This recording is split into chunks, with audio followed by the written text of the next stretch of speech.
বাদাম দিয়ে একটা নতুন রেসিপি হবে। তো দেখো আমি কীভাবে করি। তো এটা কিন্তু আমি প্রথম করছি, তো দেখা যাক কেমন হবে, কারণ একাদশী আছে, তো ঠাকুরের কাছে তো একটু ভোগ দিতে হবে, তার জন্য।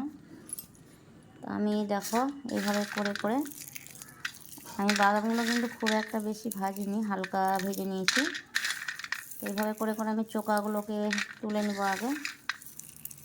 মানে একবারে বেশি ভাজলে ভাজাটা বেশি হয়ে যাবে, তার জন্য আমি হালকা করে, মানে একদমই গ্যাস কম করে করে ভেজেছি, যাতে বাদামটা ভাজা বেশিটা না হয়ে যায়, তার জন্য।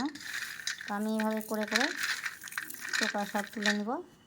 তো আর এই যে দেখো এইভাবে করে কিন্তু পরিষ্কার করে নিতে হবে, মানে আরও পরিষ্কার করলে আরও ভালো, কারণ যেহেতু আমি অনেকগুলো করছি, তো আর একা একা যেহেতু করছি, তো অনেকটা সময় লাগছে করতে, তো তার জন্য আমি এইভাবে করে করে নিচ্ছি। তো দেখো এবার আমি কীভাবে করি। তো দেখো বাদামগুলো পরিষ্কার করা হয়ে গেছে। তো এবার আমি মিক্সিতে গুঁড়ো করে নেব, একদম পাউডারের মতন করে গুঁড়ো করব। আর আমি কিছুটা কিন্তু কাজু দিয়ে দেবো। আর যেহেতু বাদাম তো এমনি যে কোনো জিনিসে দিলেই টেস্টি লাগে, আর কাজু দিলে আর একটু টেস্টি লাগবে। তো আমি এটাকে একটু গুঁড়ো করে নিই আগে। তো দেখো বাদামের যেহেতু একটু তেল টাইপের বেরায়, তো প্রথমে গুঁড়ো হয়েছিল, তো আমি আবার ডবল করে একটু করতে গেলাম, তো একটু মানে তেল ছেড়ে গেছে মনে হয়, চাপা লেগে গেছে।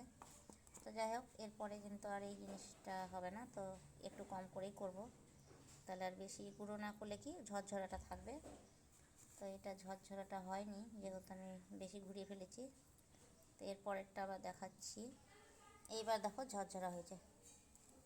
তো এইভাবে তখনও প্রথমে হয়েছিল, তো আমি আবার ভাবলাম যে আরেকটু গুঁড়ো করি, তার জন্য এরকম চাপা লেগে গেল। তো এইবার ঠিক আছে গুঁড়ো করাটা। এই দেখো মানে গুঁড়ো হয়েছে, একদমই গুঁড়ো হয়ে গেছে। বাদামটা সম্পূর্ণ গুঁড়ো করা হয়ে গেছে। আর এদিকে আমি চিনি বসিয়ে দিয়েছি, একটু এলাচ দিয়েছি, এলাচটা দিলে একটু ভালো লাগবে সেন্টের জন্য। তো গুঁড়ো করে দিলেও হবে, যেহেতু আমি গুঁড়ো করলাম না, এমনি গোটা গোটাই দিয়ে দিলাম।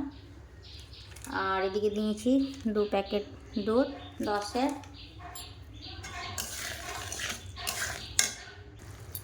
চিনিটা গলে গেছে, আর আমি কিন্তু এটা খুব আস্তে জাল দিয়ে চিনিটা জাল দিচ্ছি, গ্যাসটা একেবারেই লো করে দিয়েছি।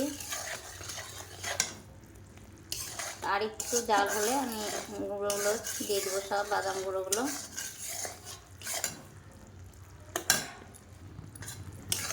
চিনিটা কিন্তু জাল হয়ে এসছে, এবার আমি গুঁড়োগুলো দিয়ে দিব।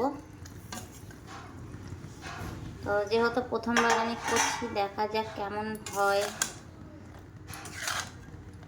কেমন লাগবে। এবার আমি গুঁড়ো দুধটা দিয়ে দেবো এর উপর দিয়ে।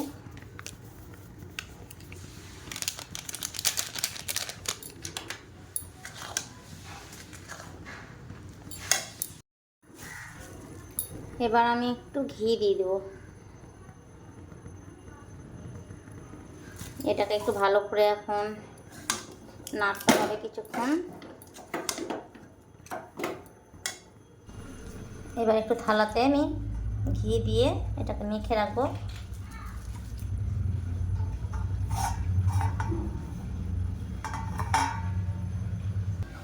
এটা থালাতে আমি ঢেলে নিয়েছি, কিন্তু গরম গরম, আগে খুব একটু চেপে নিতে হবে।